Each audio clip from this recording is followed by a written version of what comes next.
A gente vai detalhar mais esse assunto porque ele mexe bastante com a nossa economia. A agricultura é o que segura ainda o PIB do Brasil, é o que tem feito historicamente. Vamos entender. A gente vai falar com o Iberville Neto. Ele é veterinário e é consultor da Scott Consultoria. Já está aqui conosco. Espero que o senhor me ouça bem. Me ouve bem? Oi, ouço sim, Daniela, tudo bem? Tudo jóia. Para a gente poder explicar para quem está em casa exatamente o que está acontecendo, pelo que eu li nos jornais, os navios que estão ali com carga de carne brasileira, já que estava destinada à China, não estão conseguindo nem entrar no porto, né, com essa carga. Então estão tentando buscar outros destinos e fica difícil vender para fora da Ásia porque são especificações diferentes, inclusive de etiqueta mesmo, né? Tá tudo em chinês, você não tem como vender para outros países. Qual é o tamanho do prejuízo e o que a gente pode esperar se esse embargo não for resolvido, por exemplo, até o final do mês, já que a China ainda o ministro-chefe não se dignou a responder à ministra da Agricultura aqui do Brasil? Bom, Daniela, a China é o nosso maior cliente de carne bovina, eles têm aumentado muito as compras desde 2018, que eles tiveram um surto de peste suína africana e têm aumentado as compras. A título de referência, o que eles compram, por exemplo, no último mês foram em torno de 690 milhões de dólares. No mês anterior, agosto, 630 milhões. Lembrando que esses 690 milhões de setembro, que são justamente essa carne, são esses embarques que foram e estão nessa situação aí de internalização, nessa situação mais delicada que a carne já saiu daqui e está agora em negociação para ver o que acontece na entrada no país. Né? Lembrando só que a própria Organização Mundial de Saúde Animal, ela já definiu que o Brasil tem um risco insignificante e que o nosso status não foi alterado com esses casos, tá?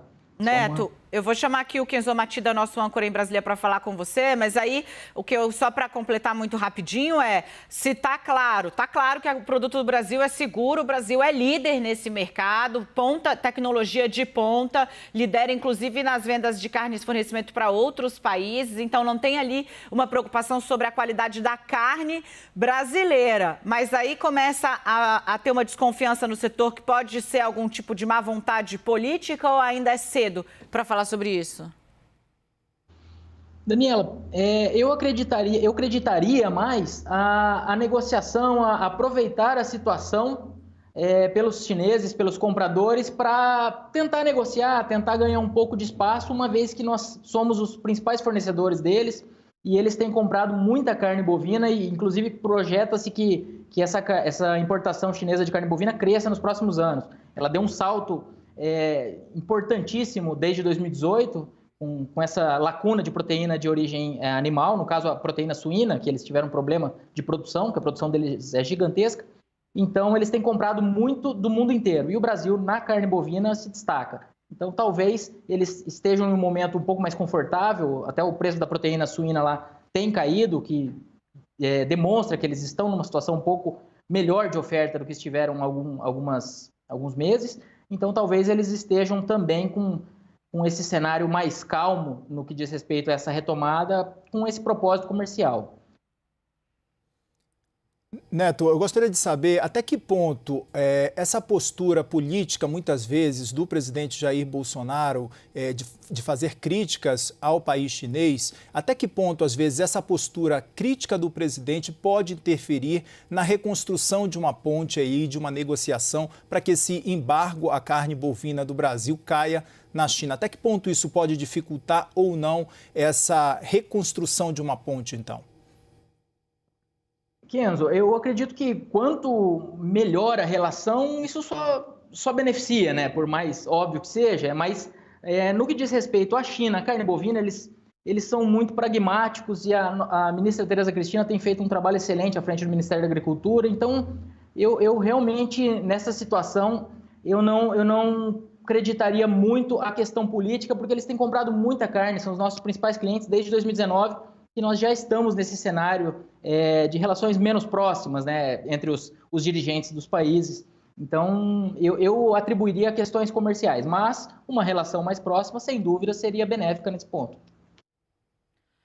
Neto, para a gente entender aqui quanto é que custa, então, até agora, esse menos, não deu nem 2 meses, né? Qual é o tamanho do prejuízo para o setor? E aí a gente também precisa pensar, e talvez você consiga nos ajudar a levar isso para quem está em casa, o impacto para o agro como um todo, né? De um embargo como esse. É um setor que vem segurando aí a economia brasileira, mesmo em tempos de crise muito forte. Esse tipo de embargo pode comprometer o desempenho não só do agro, mas como do nosso crescimento enquanto país mesmo. Então, traduz um pouco para a gente quanto é que está doendo no bolso do Estado, né, brasileiro, esse embargo. Bom, eu trouxe alguns números aqui. Em média, de janeiro a setembro, os embarques para a China eles foram de 420 milhões de dólares por mês, com uma aceleração nesses últimos meses. E a gente está falando aí algo em torno de 80 mil toneladas por mês na média de 2021. Eles representaram agora, de janeiro a setembro, 58% do faturamento com as exportações de carne bovina. Então, e as exportações representam alguma coisa em torno de 25% a 30% atualmente da nossa produção de carne. Então, eles são os nossos maiores compradores e algo em torno de 25% a 30% da nossa produção de carne bovina é destinado ao mercado externo. Eu gostaria de saber até que ponto esse embargo da comercialização com a China pode impactar internamente aqui no Brasil. A gente sabe e a gente tem mostrado isso diariamente aqui nos nossos telejornais, que o preço da carne bovina subiu bastante, né? A população brasileira tem enfrentado bastante essa dificuldade, inclusive em consumir a carne vermelha. Isso pode gerar algum impacto interno aqui no Brasil, em redução ou até em aumento no valor dessa carne bovina aqui no nosso país? Qual o cenário? Enzo, o que nós temos observado é um cenário de consumo difícil devido a essa associação de preços em alta, aí por uma questão relacionada à pecuária, à fase do ciclo pecuário. Nós trabalhamos com oscilações de oferta relacionadas a momentos de investimento e desinvestimento na atividade, e o momento atual é de uma oferta mais restrita. E aí ainda assim, nós temos observado um consumo lento, também devido à questão da economia, né? Então, essa situação toda de pandemia, isso afetou fortemente o poder de compra da população.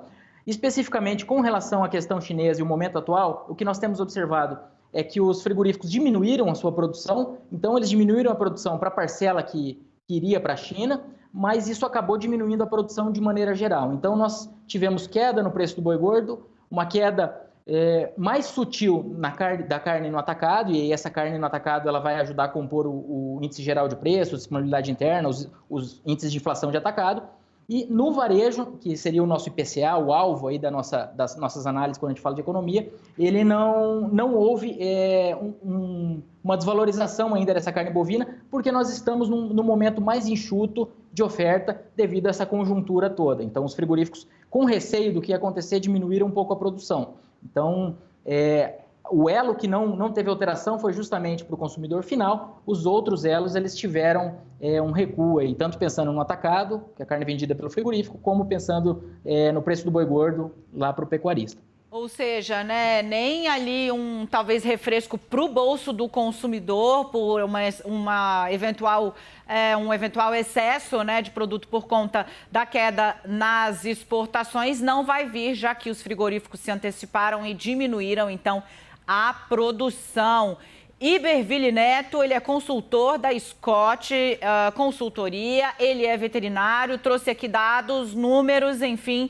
Obrigada, meu caro. A gente segue acompanhando, então, com bastante atenção esse assunto. Tendo novidades, nos avise, portas abertas para você aqui na CNN. Até a próxima.